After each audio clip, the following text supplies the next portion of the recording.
pessoal, é a última parte desse vídeo. Tudo que não te contaram sobre como estar com o BF muito baixo. É isso aí, pessoal. Então, a parte final. Agora, essa parte é mais light, né? Eu vou falar agora dos pontos positivos de você passar aí um processo de definição muscular extrema, né? Então, o extremo ele é muito relativo, né, pessoal? Tem pessoas que chegar a 10% para ele vai ser extremo e tem atleta que chegar a 8, 7 para ele vai ser extremo. Então, depende do grau de exigência. Mas assim, de uma maneira geral, se você não for atleta, você não precisa se preocupar ali com estar com o BF tão baixo, né? Porque não tem necessidade, pessoal. Você não vai pôr uma sunguinha para subir no palco, você não vai pôr um biquíni.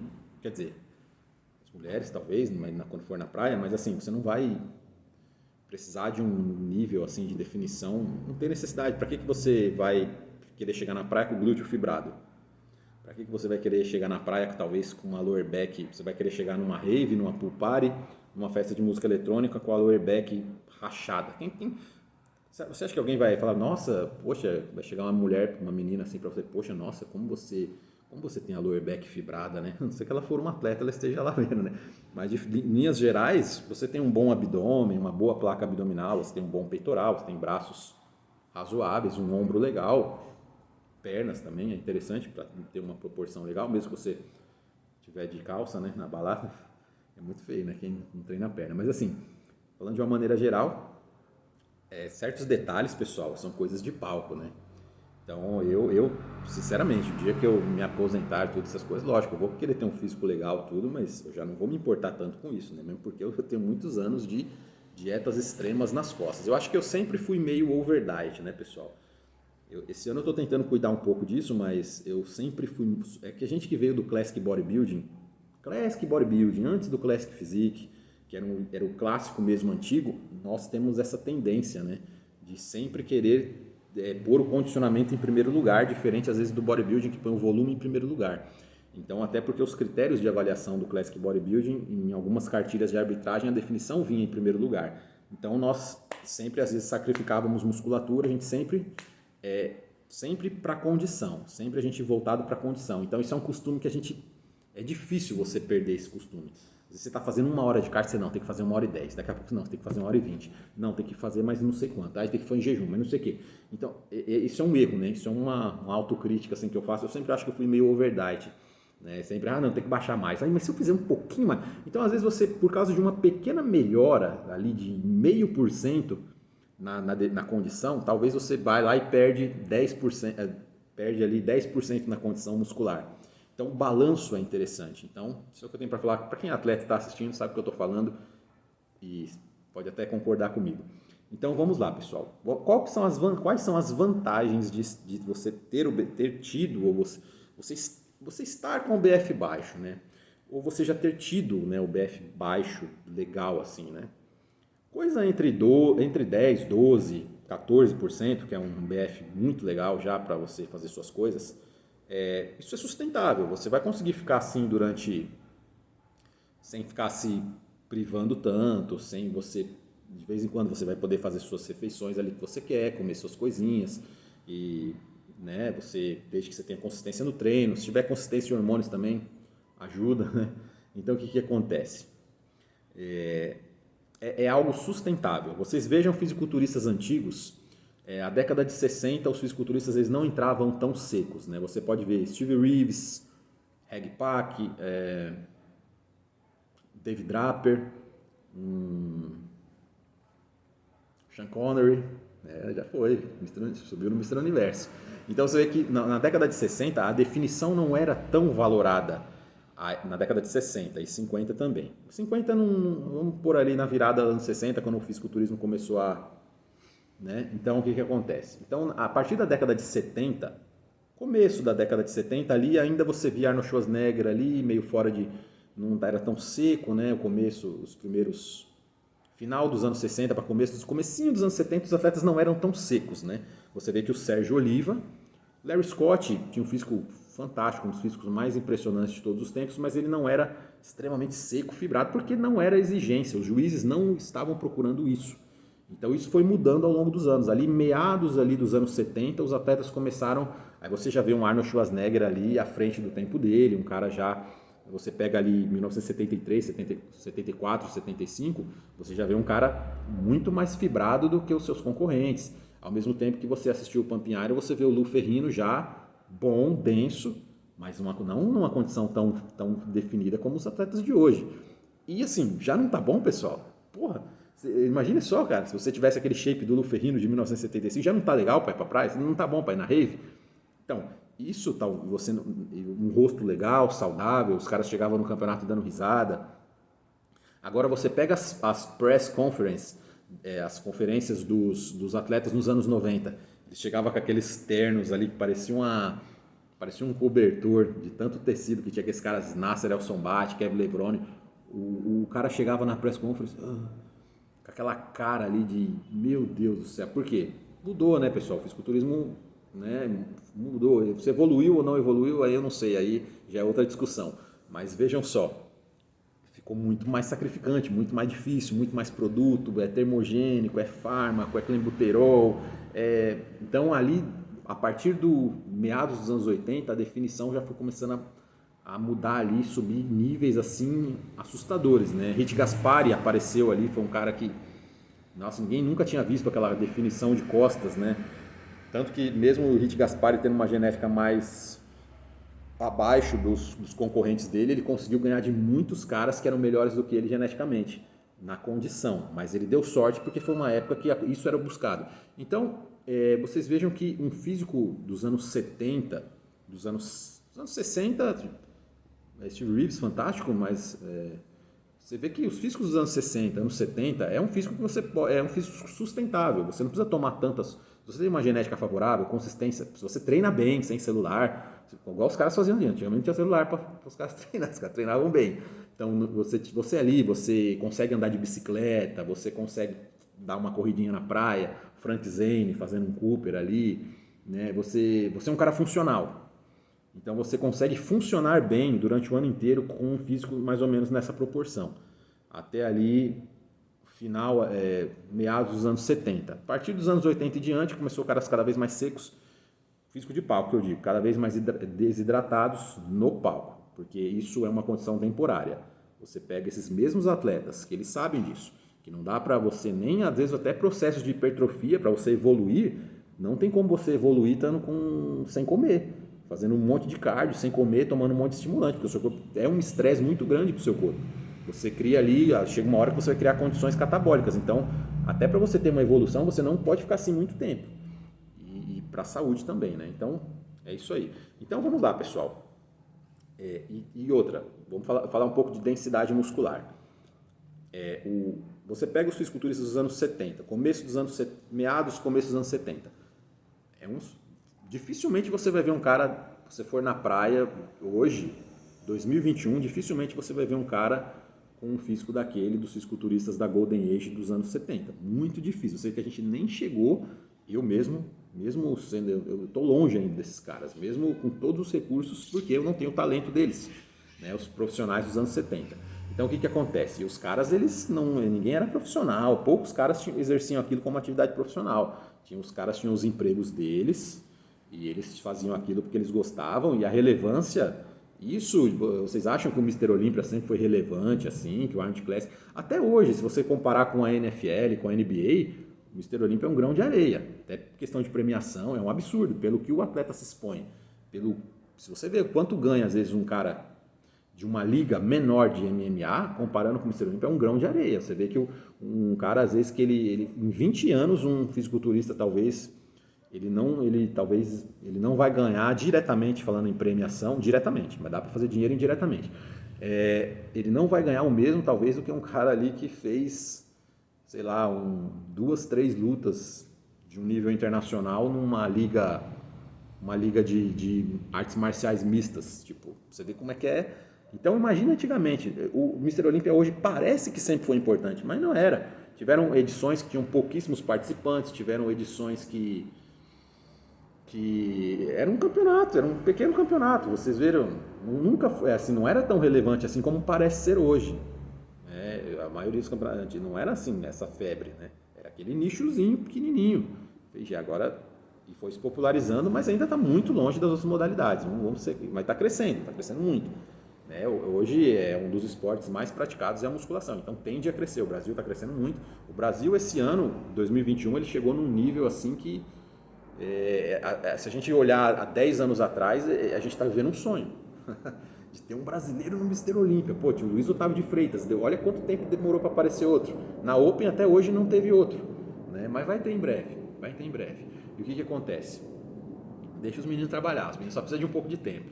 Então o que acontece? Vamos lá, vamos voltando aqui ao assunto. Se você tem uma densidade muscular boa, você tem bom desenvolvimento, principalmente o abdômen é uma coisa que as pessoas associam muito com o BF baixo, com definição. Mas eu já vi caras com o BF muito mais alto que o meu, se eles tirarem uma foto assim do meu lado, pelo fato de eles terem uma boa hipertrofia abdominal, um peitoral mais denso, uma boa densidade em alguns grupos musculares, ele vai parecer que ele está seco, mas às vezes ele não está seco. Eu já cansei de ir em campeonatos, de chegar na pesagem, olhar para pessoas conhecidas, olhar para o cara assim, olhar para a panturrilha do cara, você não vê uma veia, você vê que a pele do cara está grossa. Só que o cara tem uma densidade muscular tão grande que quando ele chega no palco, ele arma a pose, ele trava o quadríceps, o abdômen.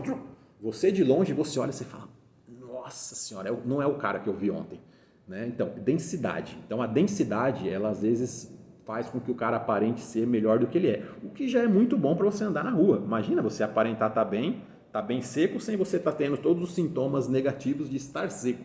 Então, esse é o sonho aí de todo mundo, né? Ou de um marombeiro comum. Agora já tem pessoas que têm uma menor musculatura. Então, isso que é o problema. Às vezes o cara quer ter o BF muito baixo, quer fazer um trabalho muito forte de definição muscular, sem ter musculatura. Então, ele vai ficar com o físico muito feio.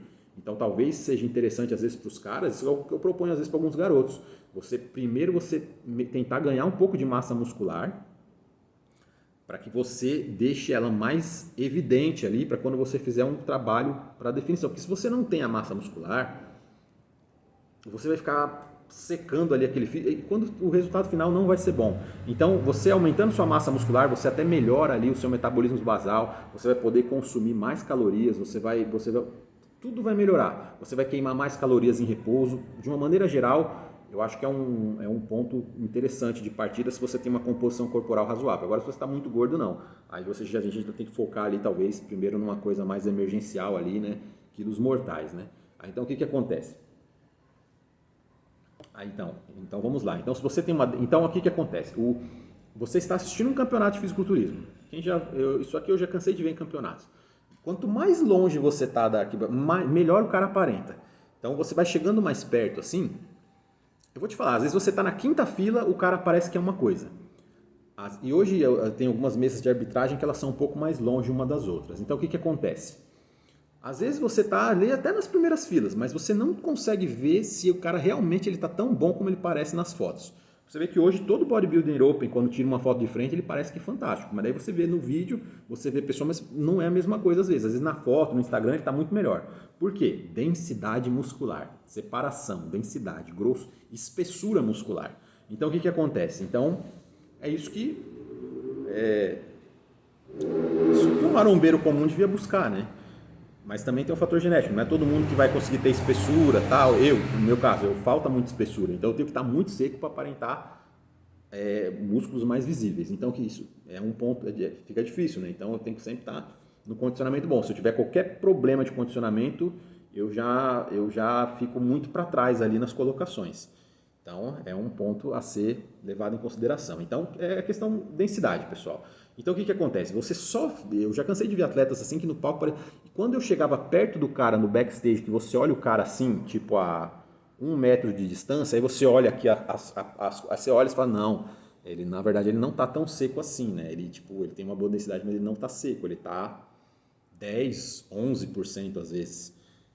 Só que no palco ele aparenta bem. E às vezes só quem consegue ter essa visão, quando eu já tive participações em arbitragem, que a mesa é próxima, que você olha aqui o cara, menos de 2 metros, talvez, até menos, você olha assim, aí você consegue ver exatamente todos os defeitos do cara, quando a mesa não é muito longe, né? Mesa muito longe, eu nunca trabalhei na arbitragem de mesa muito longe, mas quando é campeonatos talvez não tão grandes, aí você consegue ter a melhor visão é a mesa da arbitragem, quando ela não é tão longe. Então agora quando você vê o cara um pouquinho mais para trás, ele já parece fantástico, às vezes sem defeito nenhum. Então, densidade. Agora vamos para encerrar essa série.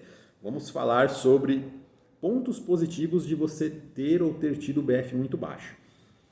Como eu já falei no vídeo, eu falei um pouco disso na série passada, é possível ser grande com 1 ml de testosterona. A questão dos ganhos pós-competição, que inclusive Dave Palumbo deve ter assistido meu canal e fez um vídeo quase que horas depois ali, ou não sei, depois de eu ter lançado. Com certeza ele não perde um vídeo aqui do canal, então ele acabou fazendo, ele põe a legenda em português ou em inglês para ele, então ele deve ter visto e ele acabou respondendo uma pergunta sobre ganhos pós-competição, que são ganhos fantásticos ali. Ele falou basicamente tudo que eu falei, né? Brincadeiras à parte, coincidência incrível, mas vamos lá. Você tem essa melhor, você durante todo esse processo, uma coisa aconteceu.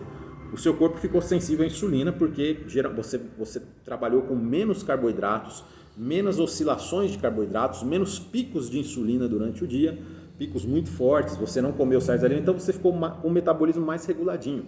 Então o que acontece? Quando você, e outra, principalmente isso, o seu corpo ficou em condições miseráveis durante muito tempo, condições de estresse, produto termogênico, aplicação, sono, privação, falta de insônia, preguiça, sono, todos os sentimentos ruins que falei aqui no vídeo anterior, o seu corpo aguentou aquilo e você foi treinar, você fez agachamento, você fez leg press razoavelmente pesado, você fez o que tinha que ser feito e você conseguiu passar por esse processo.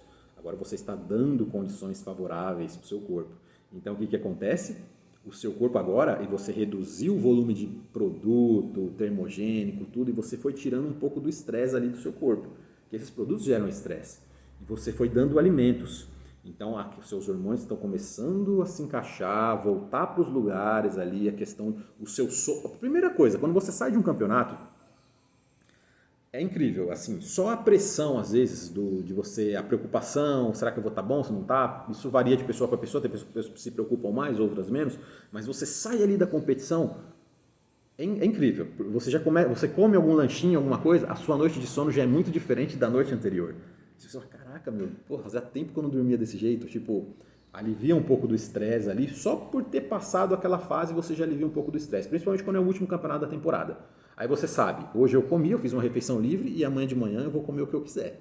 Tipo assim, você não fez a refeição livre hoje e fala, não, amanhã eu já estou na dieta de novo. Não, eu comi hoje, amanhã se eu quiser passar na padaria, comprar a padaria inteira, eu vou comer a padaria inteira, vou comer até a porta da padaria. Então o que acontece? Então só de você já ter esse alívio mental, você já tem uma noite de sono melhor. Você tem um sono melhor, por isso que eu falo, durante um processo de definição muscular, você não pode perder qualidade de sono, por isso até questão de fármacos que você vai usar. Você não pode perder qualidade de sono antes, se for 2 semanas antes, assim, tudo bem. Agora, se você está com insônia muito tempo, faltando 12 semanas, 10 semanas, 7 semanas para o campeonato, você já não consegue dormir, o seu rendimento vai cair, você vai ser horrível, tipo, vai ser péssimo para você. Então, você tem que preservar a qualidade de sono o mais tempo possível. E vai chegar uma hora que vai ficar praticamente impossível você... Tanto que até alguns bodybuilders usam remédios para dormir. Então, o que acontece? Você tem que... e por isso que alguns bodybuilders não fazem a utilização de alguns fármacos. Mais para frente eu vou fazer um vídeo sobre isso. Então, porque para eles influenciam muito na qualidade do sono. Alguns conseguem contrabalancear essa questão de sono com GH ou quantidades altas de GH. Então, o cara consegue... com GH, o GH ele corrige bastante coisa em relação ao sono, né? Então você dorme, dependendo da dosagem, da qualidade do produto, você dorme bem a hora que você quiser, mesmo tomando 1 litro de trembolona por semana. Então o que acontece? Depois que você começa a dar condições, que não é o caso da maioria daqui, né? Lógico. Então quando você dá todas as condições para o seu corpo, você começa a tirar ali situações de estresse ali, e de uma maneira geral, você até reduz a carga hormonal, alguns tiram, mas tirar os hormônios também causa um estresse, mas você reduzir um pouco dos tipos de hormônios, das cargas de hormônios também, tudo vai contribuir para que você volte a funcionar melhor. Então você vai ter um ganho pós-competição, um ganho muscular que você talvez nunca imaginou que você tivesse na sua vida. Então você já parte ali, se você continuar fazendo o trabalho corretamente, treinando, se alimentando. Lógico, você vai comer suas coisas ali, mas você não vai deixar a vaca ir pro brejo de novo, para você não começar ruim o trabalho. Aí você já vai começar, como eu já falei no vídeo anterior, você começa outro trabalho já num ponto, você começou o primeiro aqui. No outro você já vai começar bem aqui, então você já vai ter um resultado melhor, bem melhor no segundo. Então o que acontece? Segundo, terceiro, quarto, por aí vai, depende da sua dedicação. Então o que acontece? E outra, você vai aprender muito, né? Você pode estudar nutrição, você pode fazer 4 anos de nutrição, você pode fazer 2 anos de pós-graduação. Se você não tem essa vivência ali, você pretende adentrar a área esportiva, ou que você não pretenda estudar ali a questão do esporte, mas você vai ter um aprendizado que nenhuma faculdade vai te ensinar. Isso é uma das coisas mais interessantes aí nesse meio. Você vai aprender muita coisa sobre... Se você for um cara que souber o que você está fazendo, você for atrás, você pesquisar o porquê que está acontecendo e assistir vídeos, matérias relacionadas, então você vai aprender muito sobre hormônios, você vai aprender muito sobre exercício, você vai aprender muito sobre dieta, técnicas, tipos de dieta, isso se você for atrás, né? Agora, se você sempre pega... Tudo bem, o coach te passa o negócio, você olha, você vê, você vai numa tabela de calorias, você calcula, aí você vê, você não vai ficar perguntando tudo pro cara, lógico que ele não vai ter tempo de ficar te respondendo, te dando aula, né? Mas ali você chega, você fala, por que ele colocou tal coisa? Aí você vai lá, põe na internet, quais os benefícios desse alimento. Então isso tudo também vai depender da boa vontade do cara. E eu sempre fui muito curioso, né, para estar aprendendo sobre isso. Então você vai ter um aprendizado que você nunca vai ter na sua vida. Então isso é uma das coisas que me mantém, né, no esporte. Então aí você compete um ano, aí você fala, não, aprendi bastante coisa. Você compete 2 anos, 3 anos, todo ano você vai aprender alguma coisa. Aí eu tô indo para minha 8ª temporada. Esse ano eu já aprendi coisas que eu não aprendi nas outras 7. Então isso vai me agregar, né, principalmente eu que estou adentrando a área da saúde, isso vai eu vou ser se Deus quiser e tudo der certo, seria um profissional, um coach, um profissional diferenciado. Eu sei o que o atleta sente, eu sei o que o cara que está fazendo dieta sente, eu sei o que, se ele faz alguma coisa, eu sei onde ele errou, eu sei onde ele acertou. E quando você acha que você sabe de tudo, você sempre aprende mais. É impressionante. Isso é a beleza do fisiculturismo. Tipo, às vezes o pessoal pensa que às vezes a competição é o resultado final, é a assinatura do quadro. Mas todo o processo é um negócio assim que é fantástico, assim, tipo, não tenho nem palavras para dizer assim como é interessante, pessoal. Então isso é o que me mantém assim competindo. Lógico, a gente sabe que o ganho direto é quase nulo, né? Pouquíssimas pessoas no Brasil vão ter ganhos diretos, mas ali você pode se tornar um profissional muito diferenciado. Se você é um professor de educação física, se você é um nutricionista, você pode até virar alguma referência local ali, você pode ter uma loja de suplementos, as pessoas vão ter, se você for um cara ali de um bom caráter, as pessoas vão ter uma credibilidade no seu trabalho, consultorias, tudo ajuda. Então, se um cara chega para mim e fala, Mipson, eu não estou conseguindo por causa disso, eu falo, eu entendo. Ah, Mipson, eu não estou conseguindo. Não, você está com frescura. Não, então você consegue ali ter um filtro que nenhum estudo acadêmico de cadeira de faculdade vai te dar na sua vida. Então, mesmo que você às vezes não viva disso tudo, conhecimento é sempre conhecimento. Hoje você pensa que você pode ser que nunca vá precisar disso para viver, mas pode ser que amanhã ou depois você mude de ideia. Então, é isso que eu tenho para falar, pessoal. Esses são os pontos positivos. Então, coloque na balança. Como que eu vou... se eu ver um cara, eu olho para um cara ali com o BF baixo, eu sei o que o cara está passando. Se ele é um cara com o BF baixo, tem uma genética difícil para secar, eu sei tudo que o cara está passando, eu sei o que ele está pensando. Eu sei o que ele vai fazer depois, eu sei o que ele precisou fazer para ficar... Então, eu posso me colocar no lugar do cara, eu posso ser um treinador melhor. Agora, como que eu vou chegar para um cara? É a mesma coisa. Eu nunca fui um cara que treinei muito pesado, vou dar um exemplo para vocês. Estava falando isso com um amigo meu da academia. Eu não tenho experiência nenhuma internamente powerlifter. Eu posso estudar, posso pegar um monte de livro, posso pegar um monte de feedback com amigos meus, posso fazer cursos e mais cursos. Eu nunca vou saber o que é agachar com 350 quilos nas costas. E assim, e mesmo se eu tentar um dia, eu sei que eu não vou conseguir, que eu vou me quebrar todo. Eu não tenho estrutura para carregar certas cargas. Então, eu nunca seria um powerlifter. E eu nunca tentaria, nem, talvez até brincaria ali com alguma... Não. Tipo assim, posso até aprender a técnica, mas jamais pegaria uma carga de um powerlifter porque eu sei que eu vou me quebrar. Eu não tenho estrutura. E a gente sabe que... E como que eu vou chegar para treinar um powerlifter se eu não sei, nem faço ideia de como é agachar com 250, com 350 nas costas? Então eu não treinaria com um cara que não passou por a experiência que eu passei, prática. A teoria é importante sim, mas a prática é a prática, né, pessoal? Agora, se você junta as duas coisas, você tem um profissional completo. Então, pessoal, é isso que eu tenho para falar para vocês. Se vocês gostaram aí dessa série, deixem um like, inscreva-se no canal, por favor, e deixem um comentário ali para o algoritmo. Quanto mais comentários, qualquer coisa, 3 pontinhos, 1 pontinho, um emoji, qualquer coisa, um coração, um joinha, um gato, quase de gato, emojizinho do gato. Então vocês coloquem aí que daí vai girando o vídeo, vai tendo uma relevância e o canal tendo uma relevância maior, tem um alcance maior, vai atingir mais pessoas e o canal pode crescer e a gente pode ir dando continuidade cada vez melhor aqui para o canal. Então, isso é que eu tenho para falar para vocês. O vídeo ficou grande, mas vai ser dividido em várias partes e fiquem com Deus. Muito obrigado e até mais. Valeu, pessoal. Até a próxima.